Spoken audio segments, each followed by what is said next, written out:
Welcome everyone to this month's Astrocolorscope. My name's Elizabeth Harper and my website is sealedwithlove.com.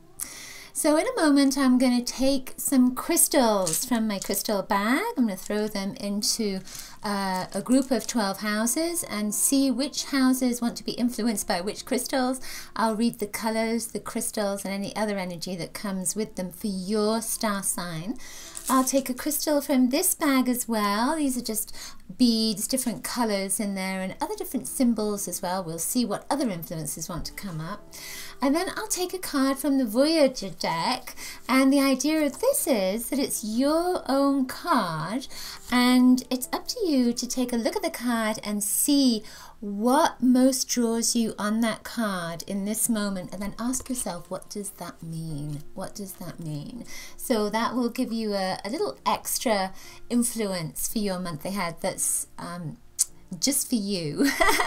Okay, so to begin with, I'm going to start just with a little bit of astrology for this coming month for August. So this is a kind of an interesting month because Venus is retrograde for the whole month. So this is very much it's a revision, it's a clear out of the emotions, because Venus is about love. So it could be getting rid of some relationships. You may have already started to do this, or you might be redefining those relationships and saying, that's it, enough is enough, this is what I want. If you can't give it to me, then I'm sorry, I'm going to move on. So that kind of energy is coming in because you're going to be reassessing your values. So it's not just about relationships, it's about anything that you love, everything that you love.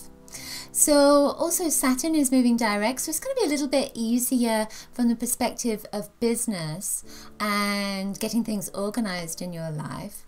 There's also a sense of criticism that may be coming up because Saturn is square Jupiter on the 3rd. So it just moves direct and then it squares with Jupiter, and Jupiter is a planet of expansion. It's like everything is wonderful, and then Saturn is saying, hang on a minute, you need to be more organized, you need to be more stable, you need to be more strict, you know, whereas Jupiter wants to go out and have a good time. So when they're squaring each other, it's almost like you have to, it's not that you have to stop, but you may stop and start looking at what it is you're doing in your life.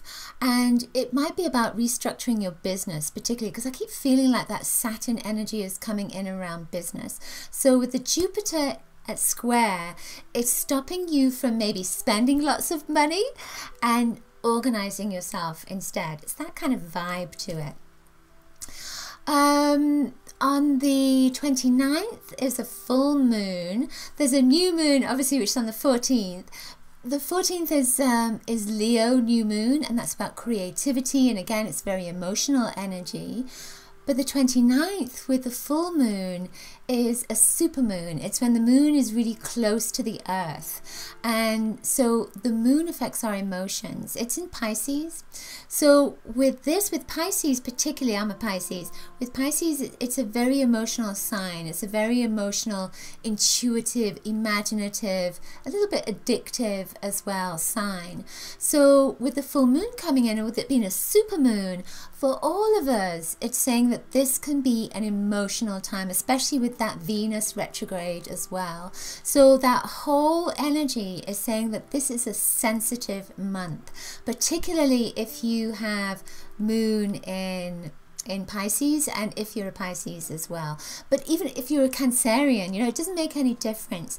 That moon energy is really going to get all of us kind of rolling in that emotional quagmire. It's not a bad thing at all. It really is about, the whole month is about reassessing our values and about figuring out what is right for us, relationships and particularly business too. So I feel that with the new moon, on the 14th, there's a Uranus and there's a Venus aspect that comes in with that. And that's again about relationships. But because of the Uranus, because of that kind of surprise element, it could be that you go against the grain. So it might be that people are saying, this is what you need to do, and you say, no, I'm going to do my own thing.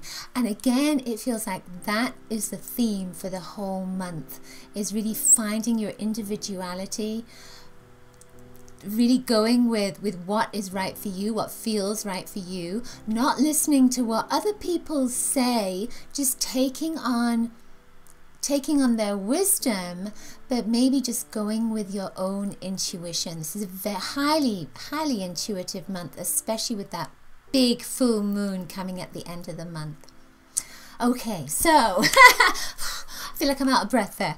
So now we're going to move on to your star sign. Let's see what crystals come up for you.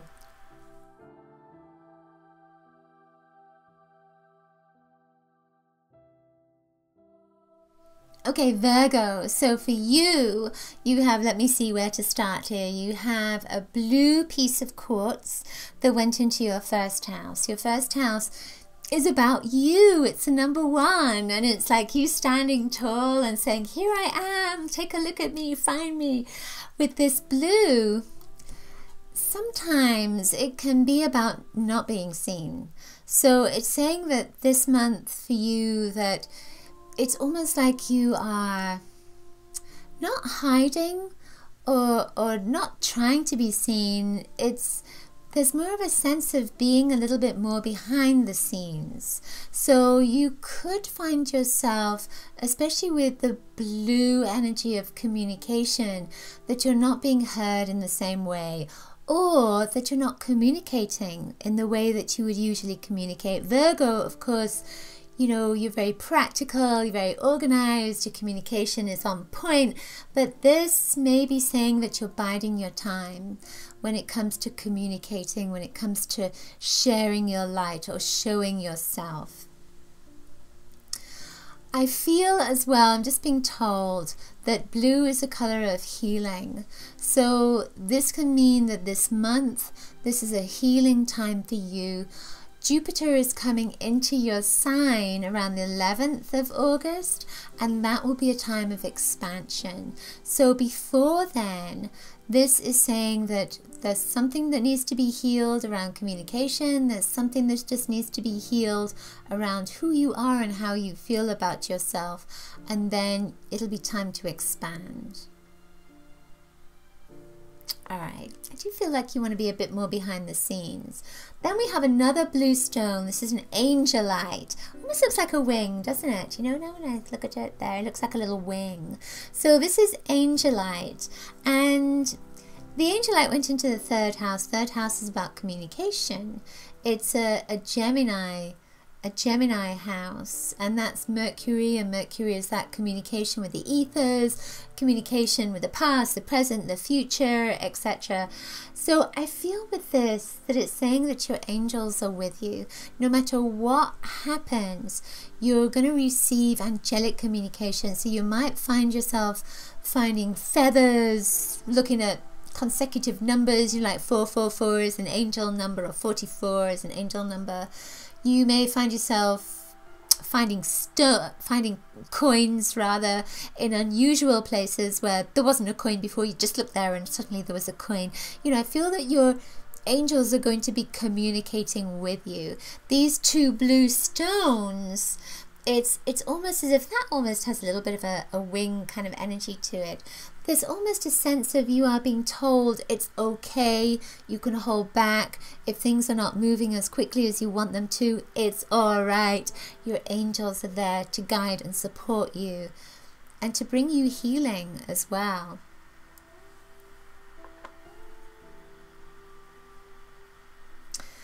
Now, the other stone that came up went into your 8th house, and this is a piece of strawberry quartz. I'm going to get back to that angelite in a minute. It's a piece of strawberry quartz, and this is about amplifying your intentions of love.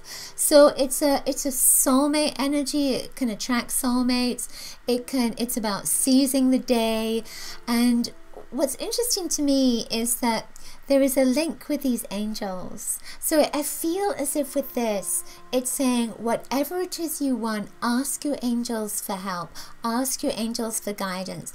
Ask them to bring you whatever it is you need, whatever it is you want.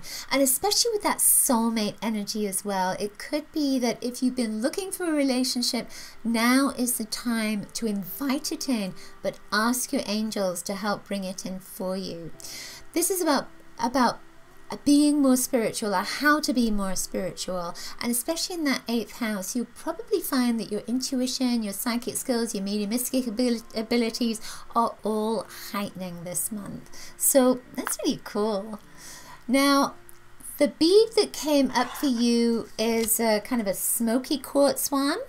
And I feel with this that it's saying that you are protected. It's going back to the angels. You are protected. You are being looked after. Don't worry about it. You do not have to be who you have to be super quick. You can just take your time. Hopefully that makes sense. So I feel that you are being protected. You are being looked after. So it's all right. Just bide your time, okay? Now, the card that came up for you says, what does it say? It says disappointment. So look at that card and see if there's anything in it that most attracts you at this moment. Then ask yourself, what does that mean? So when I look at this card, I can see all this broken glass all over the place.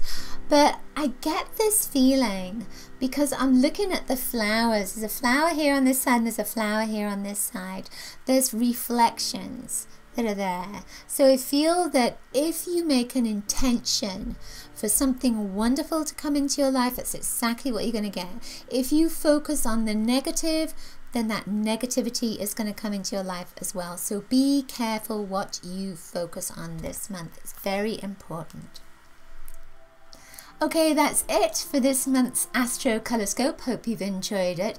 Do please give it a thumbs up if you did. Share it on social media with your friends, through email.